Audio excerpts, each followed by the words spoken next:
We got Chris Rager and Josh Martin on the stage. They deserve a whole lot of noise. I know I'm excited. The first question I always like to ask, Minneapolis, how you liking the city? I like Minneapolis. Quite cold. I mean, chilly, yeah. Not to state the obvious, but yeah. Other than that, love the people. Yeah, this is like my third time here, I think. Right. I've actually stayed, I think, in this very hotel that we're at right now, like for the third time. Nice. For different events and functions and things, other conventions and whatnot, not in GalaxyCon per se, but no, glad to be here. Great town. Yeah, a little chilly, but Yeah. whatever. It's winter. Anytime you can visit in winter and still enjoy it, it's got to be a good city. Right. It's that cold and you're still liking it. I'm here for it. So we do have a microphone set up. Those who are interested in asking questions as we go along, right there. So you can get ready if you have any questions. But I, of course, also have questions. Sure. I Quite am good. very excited. And I know one that probably comes up a lot, but I like to get it away early. The world of voice acting is so mystical to so many people. How did you find your way into this land? Well, Josh and I, we met back in acting school back in 1993. And while we were there and we graduated, and then from there we didn't really, have an agent or anything, but we thought we were funny and good actors, and that at some point, we need to put these skills to the test. And so we created these comedy troupes. Very first comedy troupe we thought was very eclectic. We called it Actors Without a Stage. Ooh. Right? Yeah. Yes. Later we shortened that just to AWAS. Right? Then we later became a comedy troupe called Dead Comic Society. And then we settled on a comedy troupe that we were in for over a decade that had some decent notoriety in the Dallas-Fort Worth Metroplex, as it were, as Section 8 comedy. And while we were in that troupe, we had a friend of ours. His name was Mike McFarland. Anyone heard of Mike McFarland? You probably, it doesn't really matter who he is. But no, he's a good friend of ours. And he was in that comedy troupe with us. And one day he comes into, before we were having a show, he was like, hey, man, I just was out in Fort Worth, Texas, man. They're paying actors to do voices on cartoons. I was like, and they're paying you to do this? And he's like, yeah, they're paying me to do this. I'm like, if you can do it, I know I can do it. So I was like, give me that audition. So I went down and I auditioned down in what I found out to be the second floor of a Frost Bank building in North Richland Hills, Texas, in a little studio there called Funimation. Right? Yeah, that's a good cheer segue. Yeah. So, and I went in and I auditioned. I saw that on the docket that day was Mr. Satan, or Hercule, I think that's as they were calling him. And I saw him and I thought, man, I can't stop thinking about Hulk Hogan while I'm looking at this guy. And so I was like, well, I come from that world of improv, right? So, if you got something in your gut, you go with it, you sell it, you run with it. And so it was just sort of this kind of amalgamation of different 80s wrestlers that I love so much, little Randy Macho Man Savage and Hulk Hogan, just depending on whatever he was doing. And they seemed to like it. And I got a call one day from Barry Watson. Barry Watson, hi, Chris, we had to announce we're going to have you as Mr. Satan or Hercule. Come back and you can. So I started doing that. And then in our comedy show, Section 8 Comedy, which was, it was a popular show in town. And at that show, Sabat and a few other the engineers and other people from Funimation came out to see a show one time. And that's where they saw this man here, Josh Martin, perform a character in our show that we had. Who's ever heard of the Pillsbury Doughboy? Right? Well, we took the Pillsbury Doughboy and we made him a gangster rapper, and we called him the Pillsbury Homeboy, and his rival gang was the Keebler Elves. And so Josh ran with this idea and he wrote some raps. I'll kind of let you continue. That's kind of where you kind of came into this world. Sure. We'll get there. We'll get there. So everybody knows Snoop Doggy Dogg. What's my name? Snoop Doggy Dogg. So I redid it to What's my muffin bacon name? Pillsbury. Homeboy. Woo-hoo. Pillsbury. Homeboy. What's my muffin bacon name? So from there was a lot of baking innuendo, if you will, and comedy ensued. And I guess it just so happened at that time Chris Sabat knew that he had to cast the voice of this big, pink, jolly-looking fellow, and thought to himself, I think I just found me the new voice of Majin Buu. So that's exactly what Chris Sabat sounds like too, by the way. And so, Josh, yeah, you take it from there. Yeah, that was it. He came up to me after the show and he's like, hey, we got this part coming up. And Josh does a little better Sabat than I do. I'd love for you to come out and read. And so I did, and I went, it was 3 times, probably the 3rd time that I went in to record, that I was finally convinced that they weren't gonna cast someone else. They were gonna keep having me back. I didn't, there was no official, okay, you've got the part. Yes, that's great, we're gonna keep, doing this. I just thought, this is some auditions, and keep auditioning. And 20 years later, I'm still doing it, so thank you. It literally took Josh about 3 sessions of going in, leaving, and coming back and leaving again, to be like, I think they're giving me the part. I'm like, dude, no duh. Well, you also got to realize, I don't know if I'm sure you remember, but in those first episodes, he doesn't even say his name. You know what I think he said boo one time, and then it was all, and so I thought, really? You're paying me for this? Y'all like this? This is good? Awesome. So cool. And so, yeah, I mean, every year after that, I did another video game. And that was another weird thing, because after he got killed or, whatever, I thought, oh, well, that was fun. Right? Just done. And then next thing you know, hey, we got this video game. I thought he died. No? Oh, okay. I'm ready. So, yeah. No one ever dies in Dragon Ball. That's what I was gonna say. I was new to the world. I've since found out and am grateful. Yeah, right? The best business. Yeah, right. You've lived so many lives. It's better than a soap opera. I don't have to be my evil twin or anything like that. It wasn't. I mean, I don't think Android 16's coming back, but other than that, Still, short list. right. Short That's about list. it. That's true. Oh, Evil Boo may come back. Ooh, you heard it here. No, I'm just saying, and just based on what I know about, Manga. what I've heard about that new manga, I'm like, man, if you take the Kai out of Boo, you're left with Evil Boo. That's bad news. Don't do that. Everybody gonna die. So another question I had, you both have such an elaborate spread of characters, sound effects, sounds you make, Bacchus and Smite, wild one, that was one that always stands out to me. So question for you, for both of you, is there any challenge you reached, like the belches of Bacchus, or anything that you were like, what else can we do? Like, how did you meet these challenges of wild voices that you encounter so often? I mean, sometimes they're just given to you. Like Bacchus, I did an audition for Bacchus. Sabat, he's like, hey man, we got this new game, and I need you to come in and do this part. I think it would be great. It'd be good for it. And I'm like, all right. So I get there, and he's like, all right, you're the god of wine, Bacchus, and just be yourself and be like really drunk the whole time. And so it's always kind of fun to find out what you're doing that day, because sometimes, many times in anime especially, there's so many different shows going on, and they're only bringing you in for a one-off character or something like that, because you kind of bounce around from booth to booth on certain days, and you go in and you're like, oh, what's this? And this show is about what? And you just kind of sometimes shake your head and you go, oh, Japan. And okay, here we go, and it's just something usually weird or different and fun or silly, so, Yeah, maybe the Fat Boo when he's got to say a lot of stuff, and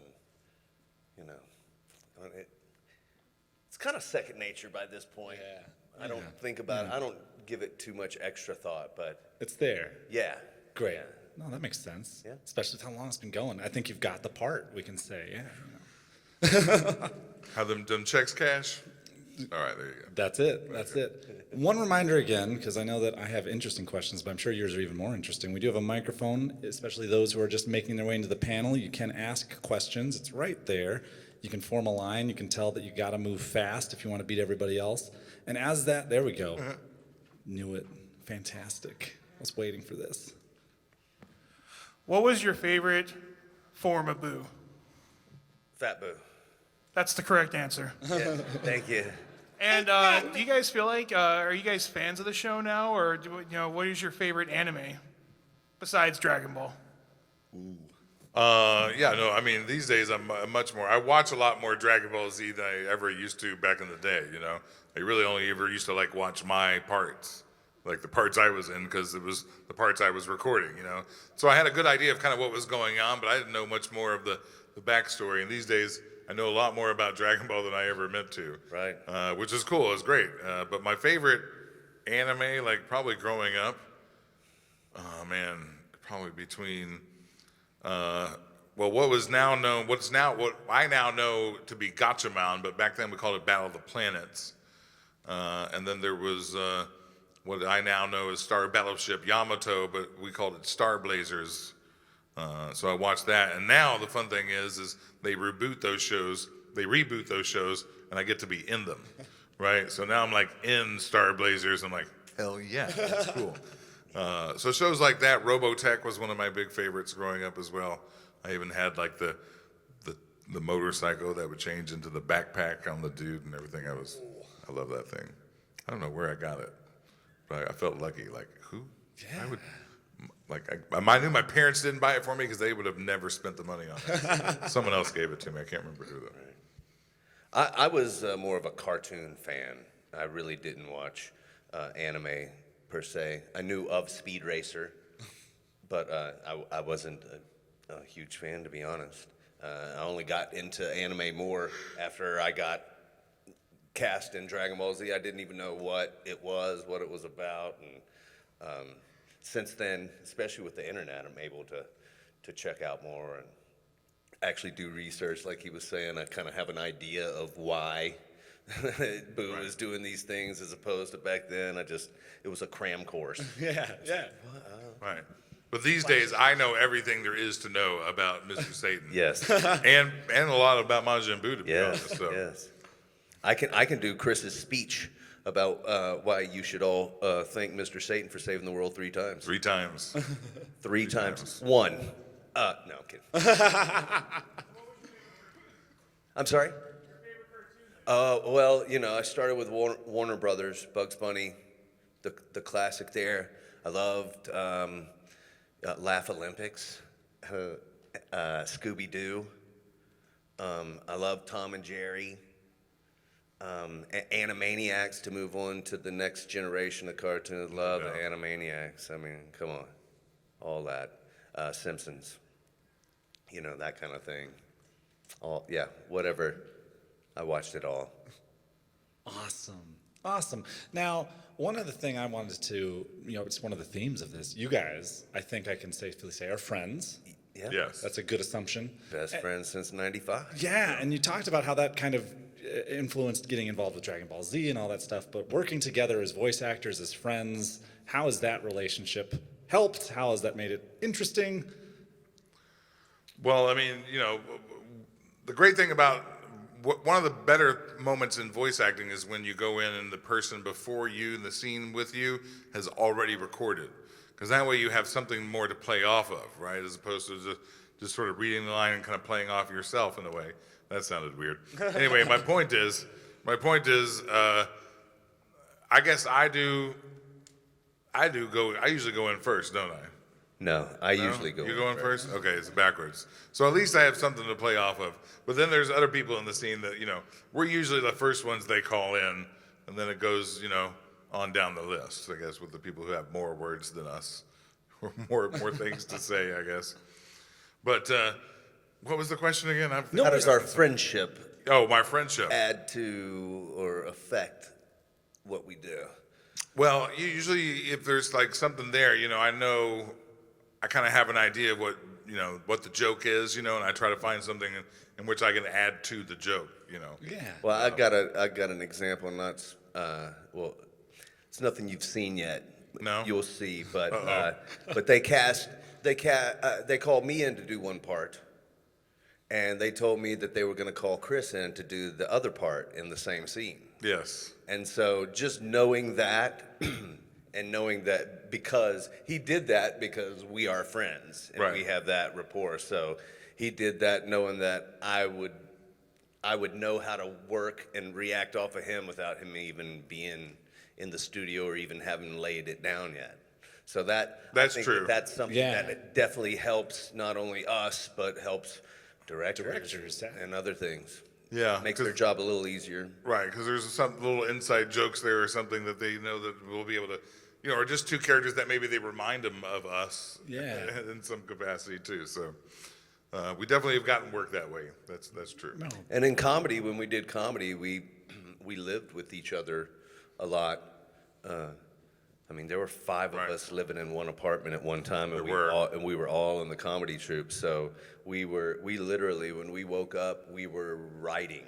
We were coming up with new ideas, or really, writing is a loose term. Yeah, we were really well- just being silly and being and riffing, and then the next thing you know, That it's on stage that ended that up night. on stage that night, right? And it the didn't- beauty- and we didn't do it on purpose. It just happened because all of a sudden something that would be similar to what we were talking about or joking about that day would come up, and then boom, next thing you know, we're now recreating the thing we were all laughing about earlier that day. And then another benefit of that is we didn't have to write anything either, because we had been workshopping it all day, all week, Right. working it out, and we could do it for weeks and weeks after that, performing it, and the lines would never be the same. We'd come up with new things. We just knew that eventually we'd Right. get to this one We part. knew the beginning, we knew the middle, we knew the end, but the words in the middle, we could change up anytime we wanted. We called it sketch prov. Like we had a sketch, but the words would change. Yeah. No, structured in. That's Looking for a new joke, a different joke, a funnier joke, Yeah. something. And having that trust in each other always. Yes, That's That's it, so yeah. cool. no doubt. Yeah. Lucky. Yeah. Got a question. What's up?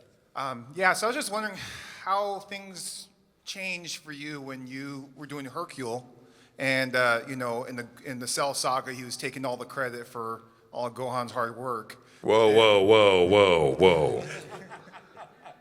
All right, keep going. Well, I'll drop some knowledge on you. But Making all kinds of money, and then all of a sudden, Boo Saga, he's kind of almost like king of the world. And then Gohan marries his daughter. He becomes like this balding grandpa. I'm just wondering, how did you change as a voice actor all the way into, I think, like Super and you did some GT stuff, right? yes, Okay. bald GT Hercule. also. Bald Hercule. Hercule. I didn't like bald Hercule. It didn't make sense to me because I assumed that Hercule had to be in his 40s or something like that already. It did not make sense to me for him to all of a sudden go bald with a full, thick head of hair like that. That didn't make sense to me. But the point is, first of all, Gohan doesn't deserve half the credit for defeating Cell. I don't remember Android 16's head throwing itself. Does anyone else? Does anyone else remember that? Did Android 16's pick up and walk its ass over there to Gohan so he could crush it? No. I had to use my good pitching arm. So you're welcome, Gohan. That's how I have to say. Right. Right. I do believe big old strong Goku had a little problem with his spirit bomb one day against my boy Kid Buu here, right? And let's see, Vegeta called upon the people of Earth to help with the spirit bomb. You know what they said to Vegeta? They said, yeah. And then I do believe, who was it that came along and asked the people? It was me, Mr. Satan. I called upon the people of Earth. They helped with that spirit bomb. You're welcome, planet Earth. Yeah. That is the mic drop. Right. And then, if we really want to get to it, who saw Battle of the Gods? Battle of the Gods, right? In Battle of the Gods, they needed a fifth Saiyan. Spoiler alert, by the way. They needed a fifth Saiyan in order to defeat Beerus. Who was that fifth Saiyan? Who was it? Who was it? What's her name? Pan. my granddaughter. Without me, there's no Vidal, there's no Pan. You're welcome. This is how we do. Ipso facto, third time I saved the world. That's three. No, I love, though, that the most confusing thing about this show is that a 40-year-old went bald of all the things. Right. Like, that's the thing. I'm out. Suspension of disbelief gone. Yes, it did not. It didn't resonate with me. Okay. I thought, y'all are just doing that for a joke. And I don't find it funny. So, anyway.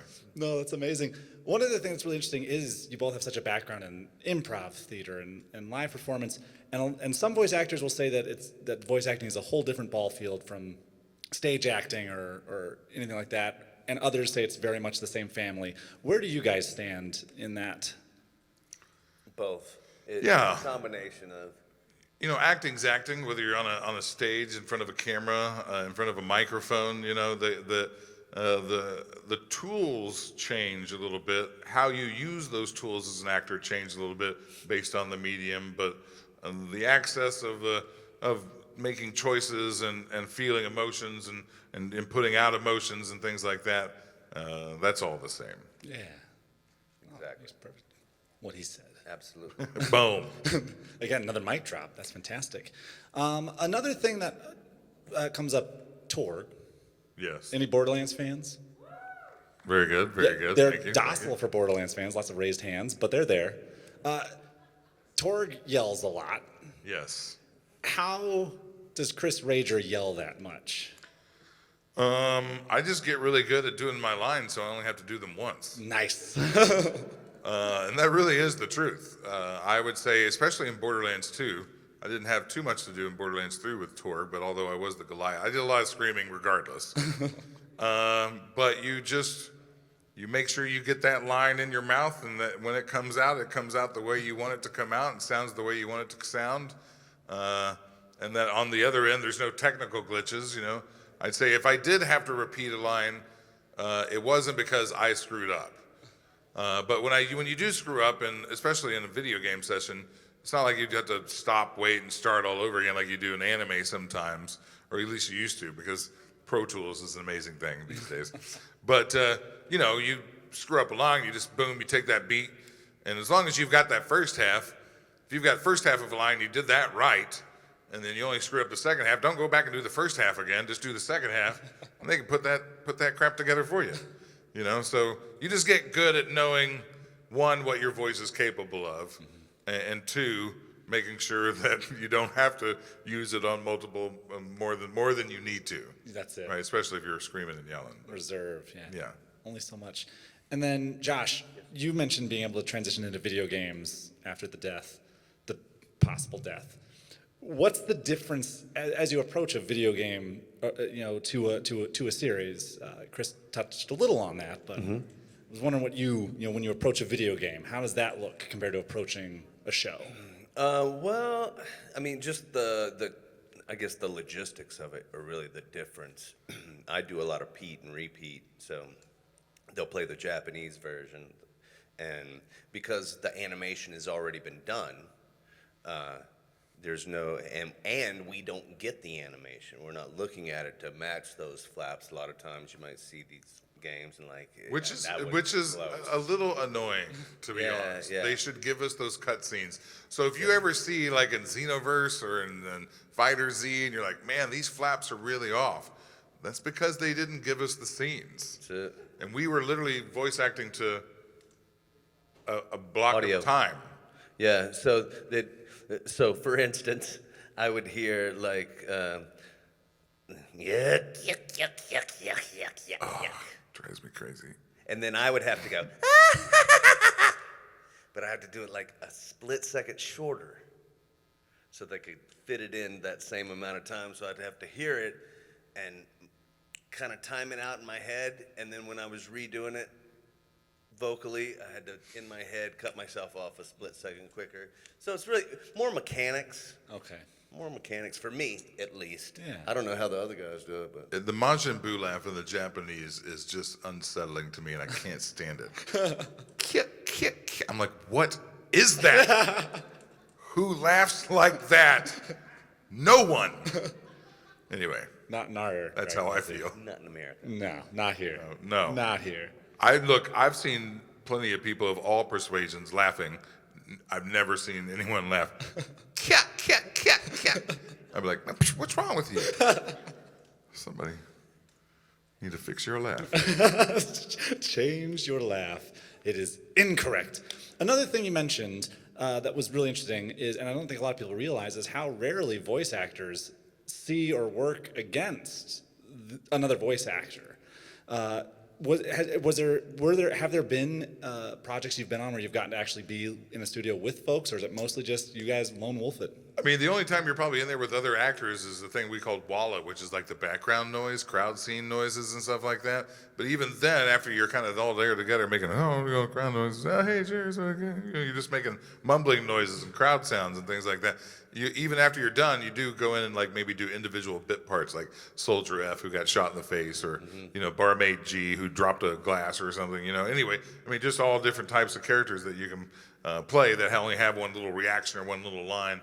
And so that is the only time you kind of do that stuff together. But for the most part, because of just the way it's structured, because we do have to go through and do it one line at a time, essentially, although you kind of do them kind of in little chunks more so than not. It just makes it a lot harder to do that with two actors at the same time when they're both having to find the timing. As opposed to having just this back and forth with one another. There's a lot more involved than just that. So. Right. It's ADR is technically what it is, and it's putting new audio to pre-existing video. Which Audio digital replacement. Yeah. So it's that's a more technical kind of application of it. Whereas if you're making a Simpsons or Futurama or something new, then it's going to benefit for the actors to work together and feed off each other, because those animators can use that to design the characters and the scene and the feel and all of that sort of thing. And they have all kind of technology where they can isolate just that person's signals, so if they start talking over each other, it's not such an issue. I'd love to do some animation. I'm all for doing something like that. Yeah. And making that kind of money to do it, which would be better. Great. All right, so everyone get on Twitter, hashtag Right. Chris and Josh in that show. Make it happen. We'll make it happen. I think we've been working on an offshoot Odd Couple kind of thing. It's been in the works for a while. Right. And we'll keep doing it until Toye says, stop doing it. Right. Well, I've known you guys for like 2 hours now, and you guys are the perfect for this. So Thank you. I agree. we're excited. That's what we'll Tune hashtag. in. Get around that. Yeah. No, that's awesome. Another question that comes up a lot with voice actors that I always like to hear, kind of the flavor of what else you're interested, what else you've seen. We talked about kind of the things you have watched. Is there a game series or a TV series or something that you would love to be part of in the future, or even do the reboot of, or anything like that? Is there any like that character in your mind? I want to be Darth Vader. Ooh. I got a good microphone. Yeah, you do. No, hold on. I've got to think something funny to say now. How about I need the plans to the rebel base.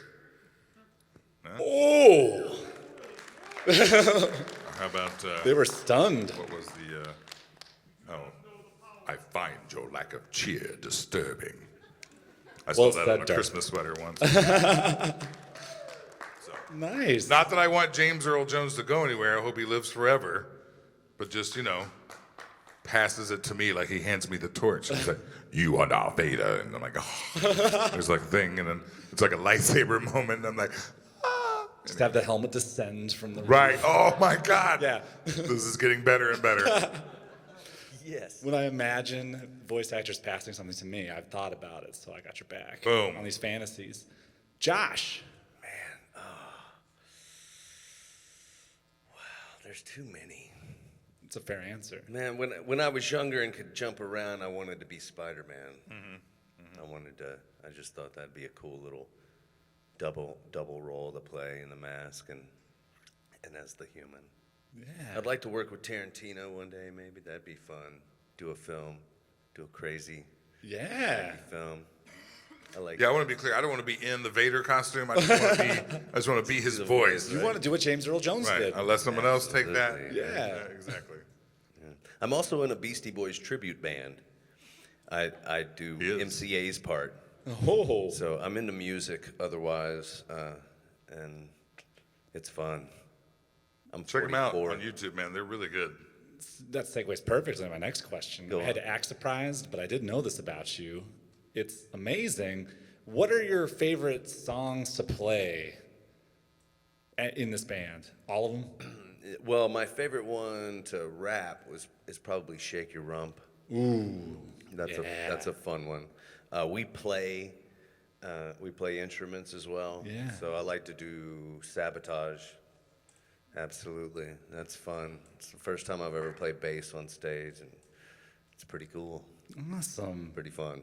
That is so awesome. Check us out, Ryman in Steelin', Rhyming and stealing. everywhere. Find Twitter, them at Facebook, all the social medias. .com. Phones are out. This is what Minneapolis does. Come on. They're good for their word. Check us out. Not yeah. a room that's just going to be like, sure. Thank We're you. very polite and very invested. That's what We love Minneapolis it. do. Y'all are awesome. Thank It's you. almost like Canada. It is. It's like mini Canada. In Canada. Yeah, I'd say that. South Canada. Yeah, we'll take it. Oh, Canada. Oh, Minnesota. No. So, with that in mind, what else outside of voice acting? We mentioned improv and comedy, and now music. What else? If you have free time, or yeah, that's there's an if, or Oh, if no, you I have have free time. Great. I have too much free time. What are you doing to fill that free time, Chris? I play video games a lot. Yeah. I play a lot of Madden, actually. I'm a big Madden fan. I've not really like a huge sports fan per se. I mean, I like sports and whatnot. I'm a homer, so I'm from Dallas, so I like the Cowboys, of course, But I've been playing Madden since it was conceived and since the Sega days and everything else. So I've literally played every version of Madden since its inception, and I've gotten pretty good at it. I usually in the year in one of the categories ranked somewhere at least in the top 3,000 or so. Dang. Of people and things. So there are plenty of people out there who are much better at Madden than me, but I bet you I could beat anyone in this room right now in a game of Madden. Let's go. It's go time. Gauntlets thrown. We agree. Like I think that's the other Minnesota vibe. Is Right. you're right. You I'll even could use beat the us. Giants. No, I don't know. Oh, I wouldn't say the Vikings. They're pretty good right now. yeah, we're doing good. Yeah. Yeah. No, the NFC North. I mean, is you used to, strong. you're a head coach, used to be our defensive coordinator, but it's cool. Thank you for that. You're welcome. Yeah. I really didn't want to see him go, honestly. You're still hurt. I can He tell. was a It's good genuine. he was a good defensive coach. Yeah. Yeah. Josh, anything else outside of the music and the acting and the? Besides all that, I've got 3 children and a home. Oh yeah, so- child. She's okay. I have a daughter, so I'm like, whatever. No, she's great. She brings him a drink when he needs it. She doesn't actually. No, she Kind doesn't. of a pain in the butt, like that. You Madden on your own. You're a lone wolf in there too. Right. Well, she's like 13 now though too. Yeah, So she's off with her friends and stuff all the time. We're doing something talking on the phone in her room and stuff. So They don't need us anymore. yeah, which I'm partly okay with because that means that no one's disturbing me while I play Madden. Right. You get anymore. like 6 games in a row Right. without even having to talk to somebody. Right. We've done our job, Yeah. right? Nailed it. Done. Just done. No, that's awesome. That is awesome. Another question. I'm going to make the announcement too, just because we also had some people make their way in. There's a microphone right there. If anyone is interested in asking a question, that's what that microphone is for. But we've got, I do believe, about 10 minutes left. 10. And so I still have questions. I've been Okay, good. excited about this That's fine. since I was told I was doing this. Been so excited. But and I overheard at the table a little bit when I came up to meet you. You were telling a story, Chris, about Torg and approaching the character, and the bleeps were a thing. Yeah, well, Torg, for you Borderlands fan, or for those of you who don't know, my character Torg, he had to have a sensor implanted in his voice box because he does cuss a lot, and the corporate sponsors didn't want him to be cussing, and so he would. So anytime he cussed, it would automatically bleep, right? Well, the first time around, I would say the cuss words, and they would go in and bleep them themselves, right? And then I came back in for a session one day, and they're like, "Yeah, we're gonna need you to not say the cuss words anymore because people are kind of complaining that, they can kind of tell what curse word it is." I'm like, well, duh, because they have a brain and they're not stupid. But I was like, it doesn't sound like my problem, right? Like, so I tried a few lines where I said bleep instead of whatever curse word it was, and I just stopped and said, no, I'm not doing this anymore. Look, as an artiste, it is taking me out of my character, and I cannot perform these screaming yells if I have to say bleep. So I went back to cussing. And the thing is in the script, they had already written bleep, right? But I was like, I know what cuss words they are, and I had a little freedom there too, so not, a lot of the times though, I was literally saying what was written on the page, but I would add a little this or that at the end or somewhere in the middle, know. But for the most part, I was reading the written word as it was. Anthony Birch, one of the great video game writers, and he's just a good writer, comedy writer altogether, man. So, his sister Ashley Birch is Tiny Tina from that game. So, anyway, so cool. A lot of funny people in that family. Yeah. And the next question I wanted to roll into, since we're just going to find out what I want to know about you That's guys. fine. That's fine.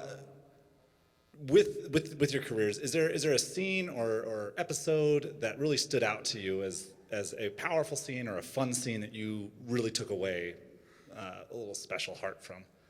Oddly enough, it's actually a pretty bad moment in Dragon Ball for me. It's where the scene where the guy shoots B, right? Mm-hmm.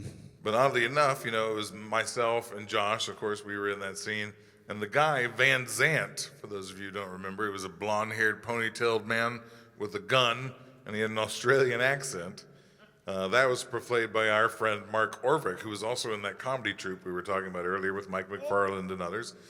And he was the guy who shot B. So for me, when I kind of saw that, I was like, oh man, it's like me and my friends all in that scene together. Even though one of them's killing a dog. The dog lived. B brought him back to life, or Boo brought B back to life. A lot of B words in that. And but yeah, so that's kind of one of the moments that always stood out for me in Dragon Ball. Yeah. Josh? Awesome. I have two. The first one was when Boo went to town and learned about ice cream. Oh. And then he saw a magazine, like a GQ type magazine, and got the idea that girls want guys to look a certain way. And so one of his first lines that he said, "You think Boo's sexy?" Mwah! That was fun. And then the Battle of Gods, when I'm like, pudding cups are for Boo. Those are my favorites. You don't realize how much pudding we have to keep in the house all at the one time. I mean, it's insane. It's like an entire refrigerator full of pudding. I like pudding. Oh my gosh, that's amazing. I think those are iconic moments. Thank you. But the passion always reads, and that's what's so fun. You guys love your jobs, and that always shows. And we are so glad to have you here in Minneapolis, right, everybody? Thank you guys. Thanks for having us. Yeah, We're glad to be here. definitely. And so, with that in mind, one of the questions we're nearing the end, and I do want to ask, even looking out, how crazy is it to have gone through learning the phenomenon Dragon Ball Z especially became? Like, you look out and you see people dressed as your characters. What is that like? It was a few years in before I kind of realized that it was going to be a big thing. It was around the time like Score Entertainment got involved when they made like the card game and stuff, and like a card series, collector card series, the game, the whole Dragon Ball game, card game. And they brought in some of our voice actors, and then they started doing that Dragon Ball Z Hummer tour, where they'd taken a military grade Hummer, and they put Dragon Ball Z decals all over it, and they drove it around the country and would set up these tournaments for the card game at different malls and card shops and other venues. If there was a convention, they would do it there. And so they'd fly us voice actors out to the places that the Hummer would stop, and, they'd display the Hummer, and we'd have the voice actors there. And so that was kind of my first introduction to, like, people, like, paying money for my autograph. And you're kind of like, well, that just seems so weird. Why would anyone want money, pay me money to sign my name? So, so like Score gave us like a big check one time for signing these cards when the whole initial game came out, and I was all like, that seems like a lot of money for not doing much of anything. And so I was like, all right, cool. Well, let's hope that keeps happening. Yeah. And then it did. And so I'm glad to have been a part of it and to continue to be a part of it, and hope it never ends.